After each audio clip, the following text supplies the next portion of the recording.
Hello students, welcomes to Sanjeevani course on vibrant academy. मैं हूं आपकी प्रिया मैम। आई होप आपको लास्ट लेक्चर बहुत अच्छे से समझ आया होगा। आज हम बात करेंगे ऑपरेशन ऑन मैट्रिसेस के बारे में। फर्स्ट हम ये समझते हैं कि ऑपरेशंस क्या क्या हो सकते हैं मैट्रिसेस के अंदर। मैट्रिक्स एडिशन, दो मैट्रिक्स को ऐड कर सकते हैं। Multiplication of matrix bye scalar, किसी मैट्रिक्स को एक स्केलर नंबर से मल्टीप्लाई कर सकते हैं या फिर फंक्शन से मल्टीप्लाई कर सकते हैं। डिफरेंस ऑफ मैट्रिसेस, दो मैट्रिक्स को हम क्या कर सकते हैं, सब्ट्रैक्ट कर सकते हैं। मल्टीप्लिकेशन ऑफ मैट्रिसेस, दो मैट्रिक्स को हम क्या कर सकते हैं, मल्टीप्लाई कर सकते हैं। हम एक एक ऑपरेशन को धीरे धीरे समझते हैं। फर्स्ट हम देखते हैं एडिशन ऑफ मैट्रिसेस। दो मैट्रिक्स का एडिशन कब पॉसिबल है, उसके लिए क्या चीज़ सेम होनी चाहिए, ऑर्डर सेम होना चाहिए। दो मैट्रिक्स का एडिशन तभी पॉसिबल है जब दोनों का क्या सेम होना चाहिए, ऑर्डर। यहाँ पर एक एग्जांपल गिवन है, ये दोनों ही मैट्रिक्स किस ऑर्डर की है, 2 क्रॉस 2 ऑर्डर की। अगर ऑर्डर सेम है तो हम क्या करेंगे, करस्पॉन्डिंग एलिमेंट्स का मतलब है दोनों मैट्रिक्स के A11 पोजीशन वाले एलिमेंट्स को क्या कर देंगे, ऐड कर देंगे। 1 + 7, 2 + 8 है ना, A12 वाले पोजीशन पे। A21 वाले पे भी यही काम करेंगे। 3 + 9 और 4 + 10। इस तरीके से हम क्या कर लेते हैं, इसका सिंप्लीफाई कर लेते हैं। तो ये बन जाएगा अपना 8, 10, 12, 14। ये जो मैट्रिक्स हमें एडिशन के बाद मिली है वो भी किस ऑर्डर की मिली है, 2 क्रॉस 2 ऑर्डर की। ठीक है, अब हम नेक्स्ट देखते हैं multiplication of matrix bye scalar. Scalar number से हम क्या करेंगे, मैट्रिक्स को मल्टीप्लाई करेंगे। इसका मतलब है each element of matrix is multiply by that scalar quantity. यहाँ पर वैल्यू क्या दे रखी है स्केलर की, 3 दे रखी है। तो हम क्या करेंगे, मैट्रिक्स ए के हर एक एलिमेंट को 3 से मल्टीप्लाई कर देंगे। तो यहाँ पे क्या बन जाएगा, 6, 9, 12, 15, 18, 21। इस तरीके से हम क्या कर सकते हैं, किसी भी स्केलर क्वांटिटी का मैट्रिक्स में मल्टीप्लाई कर सकते हैं। नेक्स्ट हम देखते हैं डिफरेंस ऑफ मैट्रिसेस। दो मैट्रिक्स को कब सब्ट्रैक्ट कर सकते हैं। सब्ट्रैक्शन के लिए भी क्या सेम होना चाहिए, ऑर्डर सेम होना चाहिए। ऑर्डर सेम होगा तो हम क्या करेंगे, दोनों मैट्रिक्स के करस्पॉन्डिंग एलिमेंट को क्या कर देंगे, सब्ट्रैक्ट कर देंगे। ये हम एक एग्जांपल देखते हैं। यहाँ पर आपको ए मैट्रिक्स दे रखी है जिसका ऑर्डर क्या है, 2 क्रॉस 3। हमने ऑर्डर निकालना लास्ट क्लास में सीखा था। तो यहाँ पर हम क्या करते हैं, बी का ऑर्डर भी क्या है, 2 क्रॉस 3। सबसे पहले हम क्या कर लेते हैं, 2a की वैल्यू फाइंड आउट कर लेते हैं। 2a की वैल्यू क्या होगी, ए मैट्रिक्स के हर एक एलिमेंट को किससे मल्टीप्लाई कर देंगे, 2 से।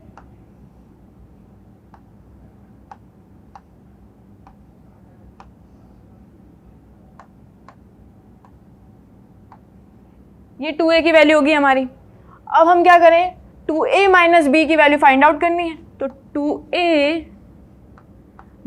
- b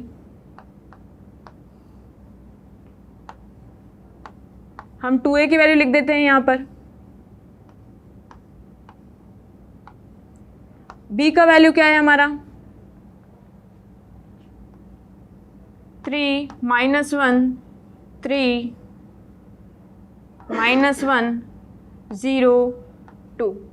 अब हम क्या करेंगे, इनके करस्पॉन्डिंग एलिमेंट, मतलब A11 पोजीशन पे जो 2a मैट्रिक्स में है और A11 पोजीशन पे जो b मैट्रिक्स में है, दोनों को सब्ट्रैक्ट कर देंगे। तो 2 - 3,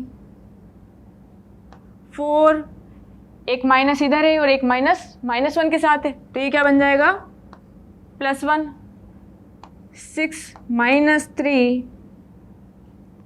4 माइनस, है ना, ये -1 है, 6 माइनस 0 और इधर क्या हो जाएगा 2 माइनस 2। इसको सिंप्लीफाई कर लेते हैं। -1 5 3 5 6 0। ये हमें क्या मिल गया, इसका आंसर मिल गया। आपको लिखने का पैटर्न भी ध्यान रखना है, किस तरीके से आपको लिखना है। नेक्स्ट हम बात करते हैं प्रॉपर्टीज ऑफ मैट्रिक्स एडिशन। दो मैट्रिक्स का हम एडिशन कर रहे हैं तो क्या क्या प्रॉपर्टीज होती है। सबसे पहले देखते हैं कम्यूटेटिव लॉ। कम्यूटेटिव लॉ में क्या होता है, ए और बी दो मैट्रिक्स है।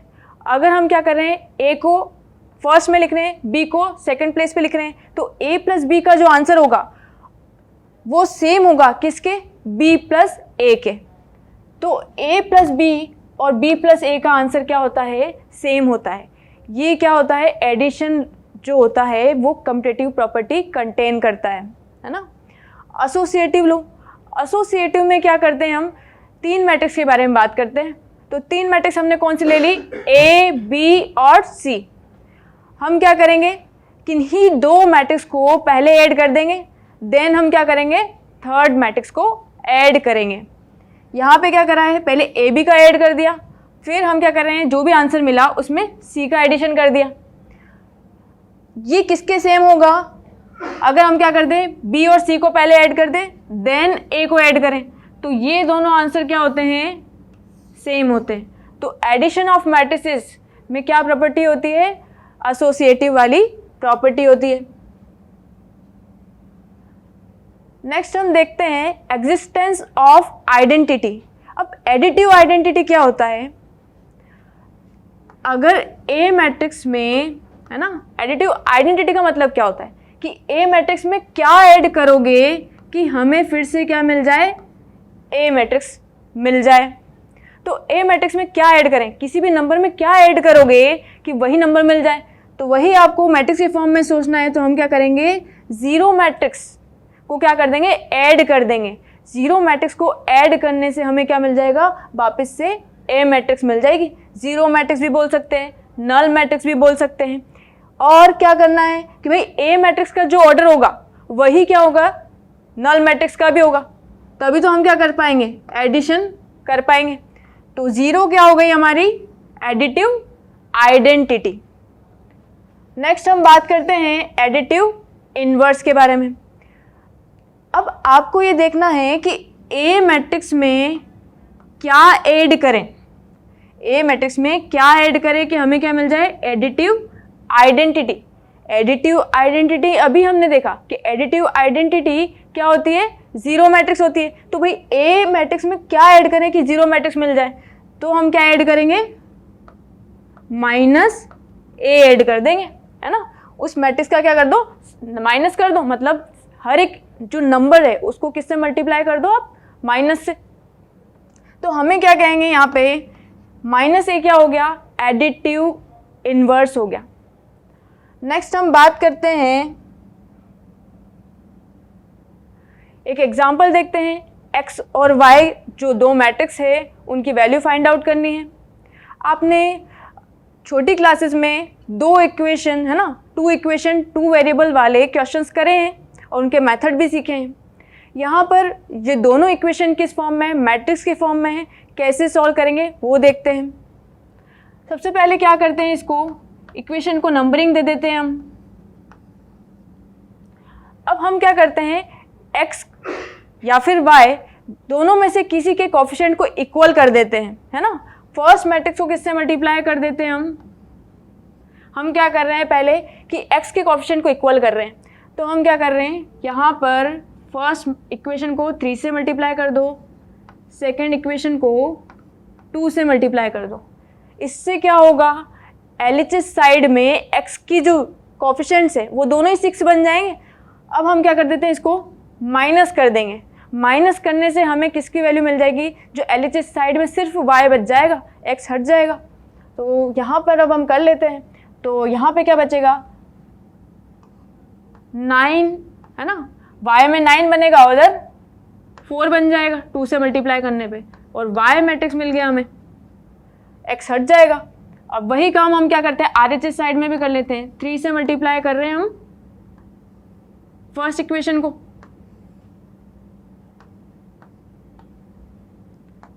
और 2 से मल्टीप्लाई कर रहे हैं हम सेकेंड इक्वेशन को।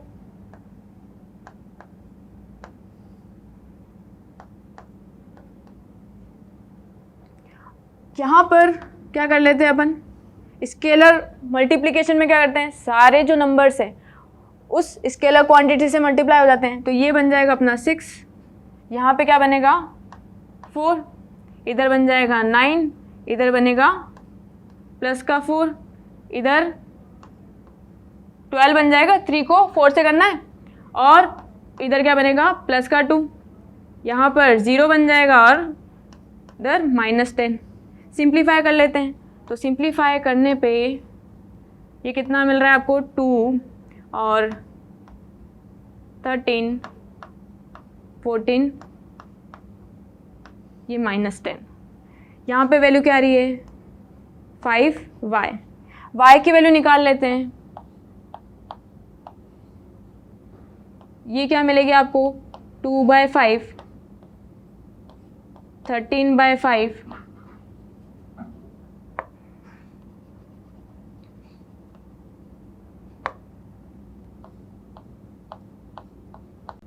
14/5, और इधर क्या बन जाएगा -2।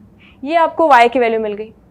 अब x की वैल्यू फाइंड आउट करने के लिए हम क्या कर सकते हैं, एक तरीका तो ये है कि किसी एक इक्वेशन में y मैट्रिक्स की वैल्यू डाल दो और सिंप्लीफाई कर दो तो x की मिल जाएगी, या फिर जिस तरीके से हमने y की निकाली उसी तरीके से हम x की निकाल लेंगे।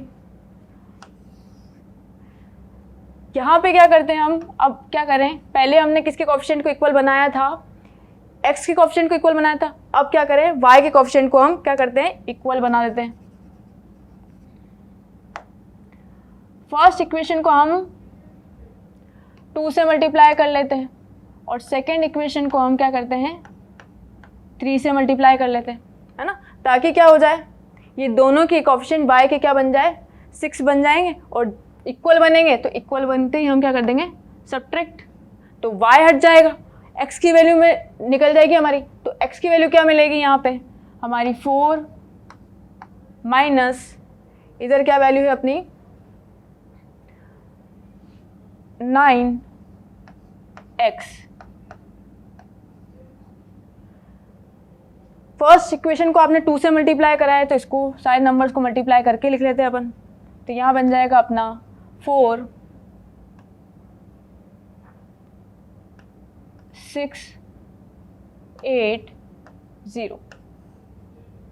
सेकेंड इक्वेशन को आपने किससे मल्टीप्लाई करा है 3 से, तो 3 से मल्टीप्लाई कर लो, 6 -6 और -3 15।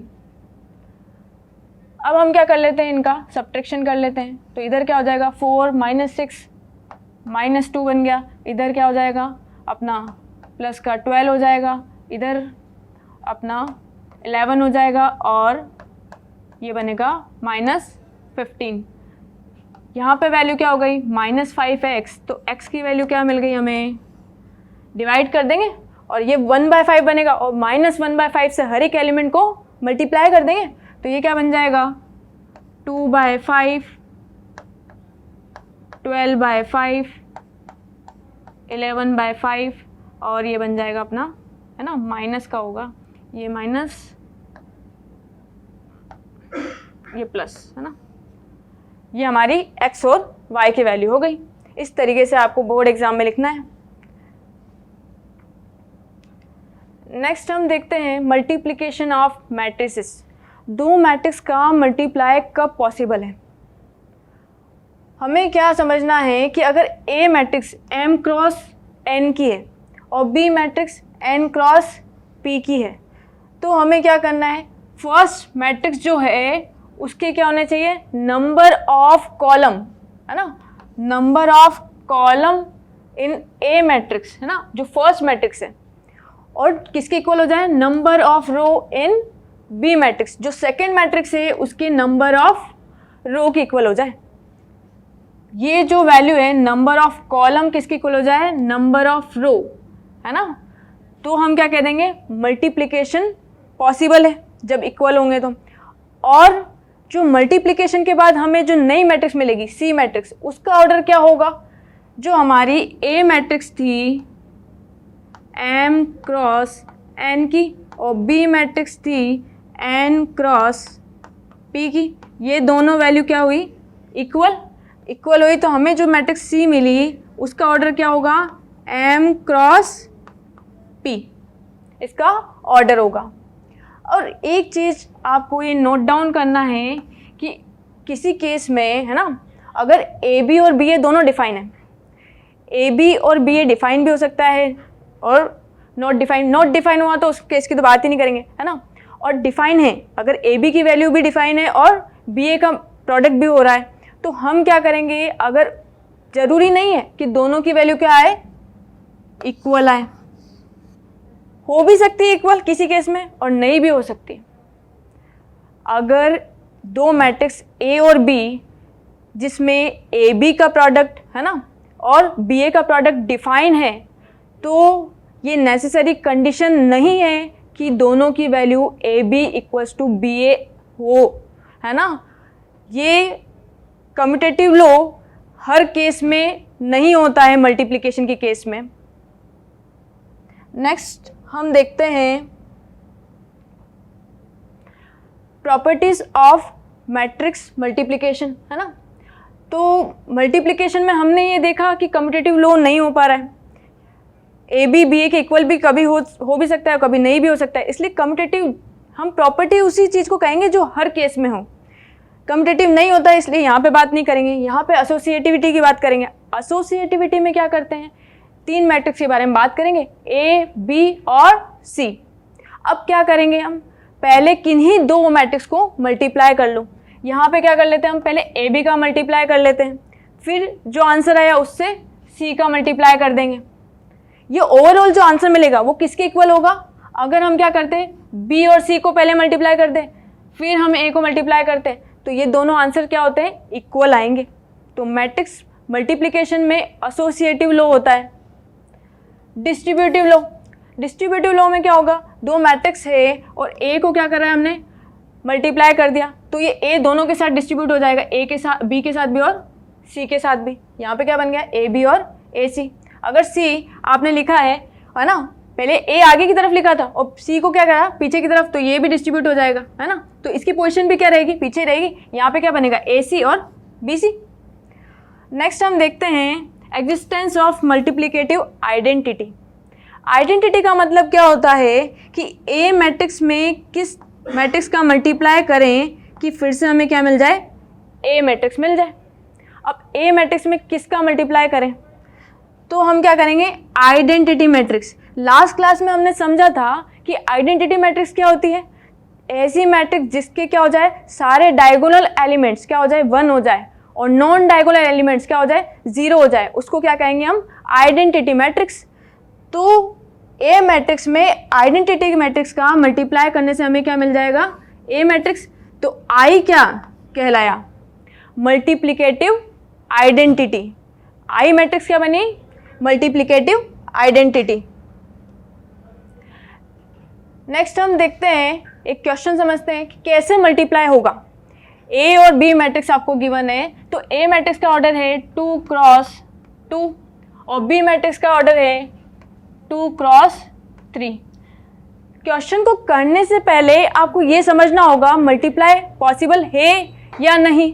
तो ए मैट्रिक्स का ऑर्डर अपन लिख लेते हैं 2 क्रॉस 2, बी मैट्रिक्स का ऑर्डर क्या है 2 क्रॉस 3। अब देखो फर्स्ट मैट्रिक्स जो है उसके नंबर ऑफ कॉलम, है ना, फर्स्ट मैट्रिक्स, क्योंकि ए बी का मल्टीप्लाई करना है तो ए मैट्रिक्स फर्स्ट होगी। तो ए मैट्रिक्स में नंबर ऑफ कॉलम किसके इक्वल है, number of row of B matrix. तो अगर ये इक्वल होते हैं तो हम क्या कर सकते हैं कि मल्टीप्लाई क्या है, पॉसिबल है। तो यहाँ पर ए बी का मल्टीप्लाई पॉसिबल है क्योंकि ये दोनों वैल्यू इक्वल है। अब हम क्या करते हैं, जो ए बी का मल्टीप्लाई करने के बाद जो मैट्रिक्स बनी उसका ऑर्डर क्या होगा, उसका ऑर्डर क्या होगा, ये बचे हुए नंबर। तो ए बी का मल्टीप्लाई किस ऑर्डर का होगा, 2 क्रॉस 3 ऑर्डर का। ये तो अभी हमने ये समझा कि ए बी का मल्टीप्लाई होगा या नहीं होगा, और होगा तो किस ऑर्डर की मैट्रिक्स बनेगी वो हमने देखा। अब हम कैसे करेंगे इसका मल्टीप्लाई वो देखते हैं। तो सॉल्यूशन तो यहाँ से स्टार्ट हो रहा है आपका। तो ए बी, ए मैट्रिक्स लिख लेते हैं यहाँ पे 6 9 2 3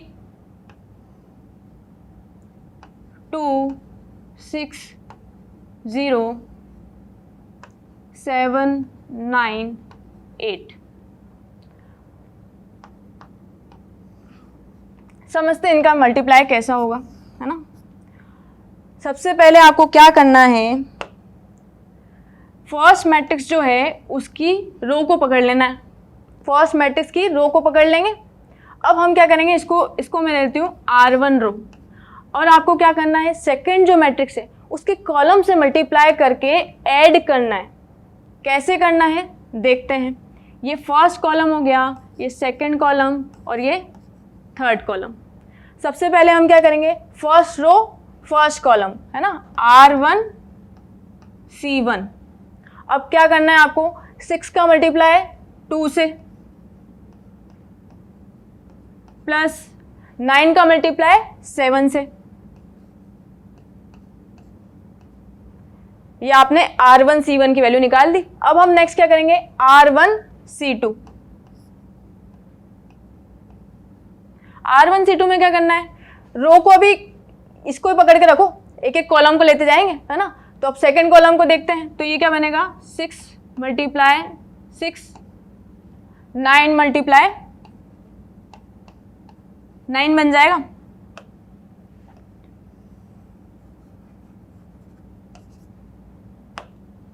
नेक्स्ट हम देखते हैं R1 C3। जितने भी कॉलम है पहले R1 से सबका मल्टीप्लाई कर दो। तो 6 इंटू 0 प्लस 9 इंटू 8। नेक्स्ट हम क्या कर लेते हैं, अब सारे कॉलम खत्म हो गए, तो अब अगली रो पकड़ो R2। अब R2 से क्या करेंगे, R2 C1, 2 का मल्टीप्लाई 2 से, प्लस 3 का मल्टीप्लाई 7 से। नेक्स्ट क्या करेंगे, R2 C2, 2 का मल्टीप्लाई 6 से, प्लस 3 का मल्टीप्लाई 9 से। अब कौन बचा है लास्ट, R2 C3। अब R2 C3 में क्या करना है, 2 का 0 से, प्लस 3 का 8 से। इस तरीके से आपको क्या करना है, फर्स्ट रो पकड़ी, जितने भी कॉलम है मल्टीप्लाई करते जाएंगे और एक रो में अरेंज कर देंगे। फिर सेकेंड रो पकड़ी, फिर सारे कॉलम से रो में अरेंज करते जाएंगे। बस सिंप्लीफाई कर देंगे अब इसको। ये कितना हो जाएगा, 12 72 36 81 और एक कितना,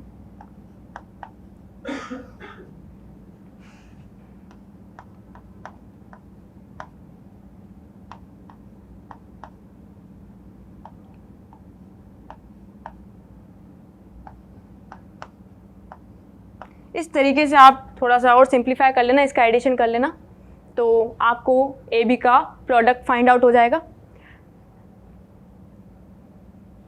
नेक्स्ट हम क्वेश्चन देखते हैं। इसमें ए मैट्रिक्स दे रखी है, आपको आई मैट्रिक्स दे रखी है। आई का मतलब क्या है, आइडेंटिटी मैट्रिक्स, और यहाँ पे आपको के की वैल्यू फाइंड आउट करनी है। कंडीशन क्या दे रखी है आपको, ए स्क्वायर इक्वल्स टू के ए माइनस 2i। अब के की वैल्यू फाइंड आउट करनी है, के कोई स्केलर क्वांटिटी है। तो अब हम क्या करते हैं, LHS को सिंप्लीफाई कर देते हैं, फिर RHS को सिंप्लीफाई कर देंगे। और इक्वलिटी ऑफ मैट्रिसेस हमने लास्ट क्लास में समझा था, क्या होगा, करस्पॉन्डिंग एलिमेंट्स को कंपेयर कर लेंगे ताकि हमें क्या मिल जाए, के की वैल्यू मिल जाए। तो देखते हैं कि हम क्या कर रहे हैं, पहले एलएचएस साइड सॉल्व कर रहे हैं। तो ए स्क्वायर इधर क्या हो जाएगा 3 - 2 4 - 2 है ना। ये दोनों ए मैट्रिक्स को मैंने है ना ए इंटू ए कर दिया ए स्क्वायर को। अब मल्टीप्लाई कैसे करना है, फर्स्ट रो पकड़ लेंगे, फिर क्या करेंगे कॉलम से मल्टीप्लाई करके ऐड करना है। तो यहाँ पे क्या हो जाएगा आपका 3 का मल्टीप्लाई 3 से प्लस -2 का मल्टीप्लाई किससे करेंगे 4 से। नेक्स्ट हम क्या करेंगे R1 का C2 से करेंगे। ये तो हुआ हमारा R1 का C1 से। अब R1 का C2 से करेंगे तो ये क्या बनेगा 3 का मल्टीप्लाई -2 से प्लस -2 का -2 से कितना हो जाएगा 4। नेक्स्ट क्या है R2 C1। अब सेकेंड रो आपने पकड़ लिया, सेकेंड रो में क्या करना है 4 का 3 से -2 का 4 से। सेकेंड रो सेकेंड कॉलम 4 का 4 से, तो ये क्या हो जाएगा 16 और -2 का -2 से कितना हो जाएगा 4। इसको सिंप्लीफाई कर लेते हैं। 9 - 8 तो ये कितना बन जाएगा 1 बन जाएगा।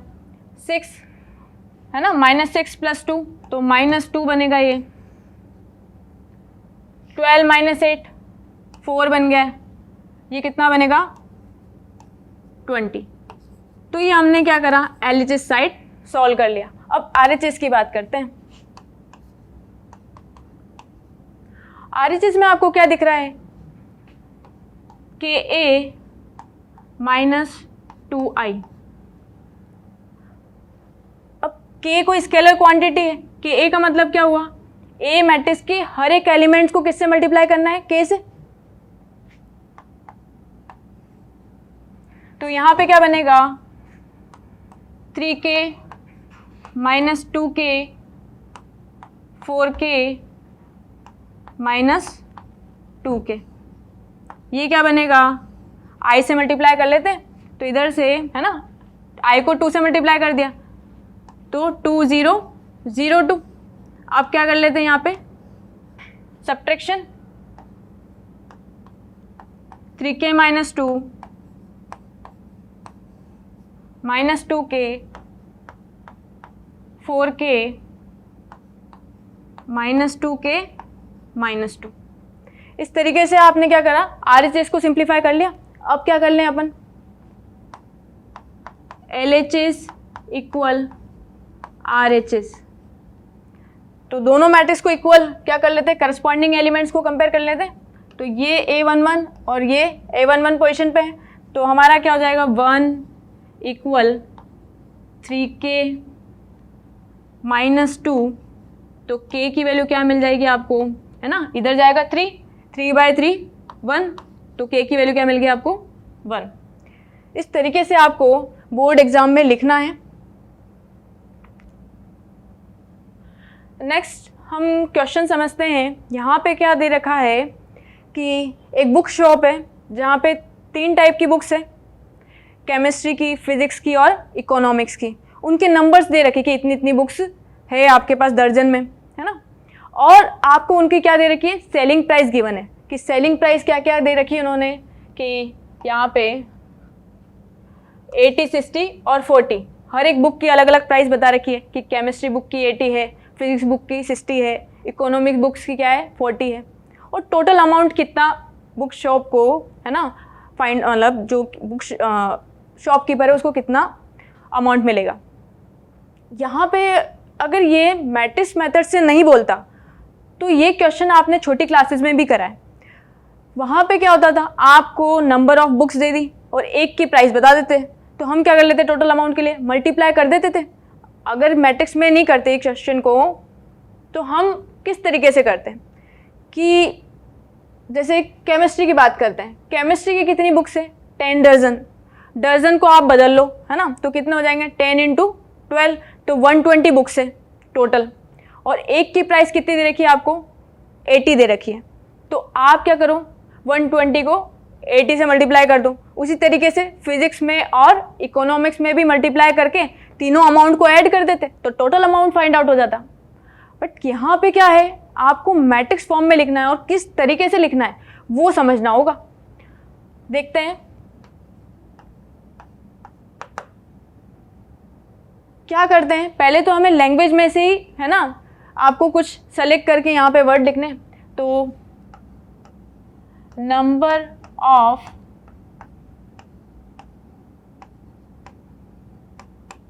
केमिस्ट्री बुक्स, केमिस्ट्री कितनी बुक्स है यहाँ पे? 10 दर्जन। अब दर्जन को हम कन्वर्ट कर लेते हैं, तो 10 इंटू 12। उसी तरीके से बात करें, नंबर ऑफ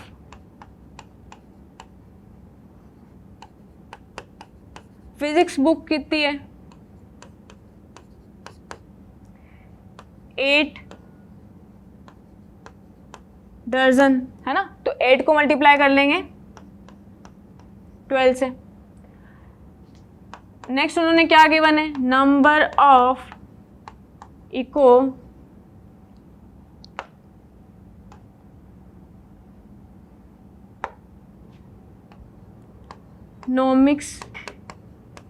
बुक्स। इकोनॉमिक्स की कितनी बुक्स है आपकी? यहाँ पे भी कितनी है? 10 दर्जन। तो इसको भी कन्वर्ट कर लेते हैं। तो ये तो नंबर ऑफ बुक्स हुई। अब आपको एक और यहाँ पे चीज़ दे रखी है सेलिंग प्राइस के बारे में। अब केमिस्ट्री की सेलिंग प्राइस कितनी है आपकी? 80 रुपीज़, है ना, पर बुक की प्राइस दे रखी है आपको। और फिजिक्स की कितनी दे रखी है? 60 रुपीज़। और इकोनॉमिक्स की 40 रुपीज़। अब आपको बुक्स, नंबर ऑफ बुक्स में भी 3 डेटा गिवन है और सेलिंग प्राइस में भी 3 डेटा गिवन है। अब आपको यहाँ पे क्या करना है, एक ए मैट्रिक्स और बी मैट्रिक्स बनानी है जिनका मल्टीप्लाई करके आपको आंसर निकालना है।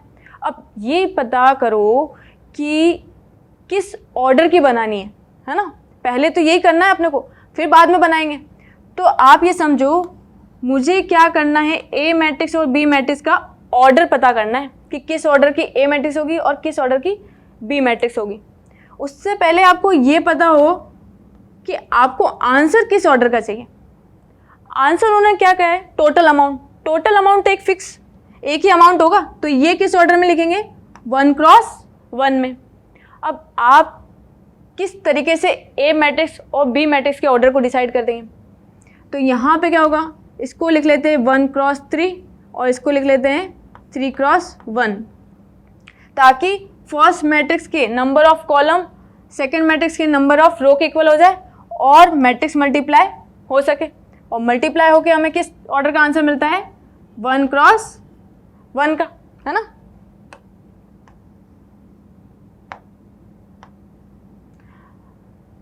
अब क्या कर लेते हैं अपन, मैट्रिक्स फॉर्म में रिप्रेजेंट कर देते हैं। Number of books in matrix form. A का ऑर्डर क्या है आपका? 1 क्रॉस 3। तो इसमें क्या है? 1 तो क्या है, हमारे रो है, तो इसको किस तरीके से लिख देते हैं अपन? 120, 96, 120, है ना, 1 रो 3 कॉलम। उसी तरीके से selling price in matrix form कैसे निकालेंगे इसको, है ना। इसको बी मैट्रिक्स नाम दे देते हैं और इसका ऑर्डर क्या है? 3 क्रॉस 1 मतलब यहाँ पे 3 रोज है, ये हमारी सेलिंग प्राइस की मैट्रिक्स हो गई। हमें क्या फाइंड आउट करना है? Total amount.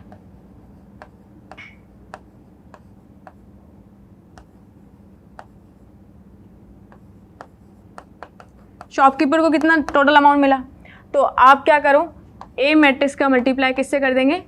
बी मैट्रिक्स से।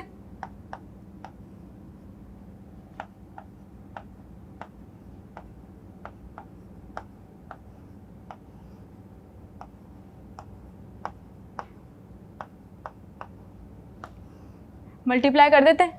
फर्स्ट मैट्रिक्स की रो को पकड़ना है, सेकंड मैट्रिक्स के कॉलम को।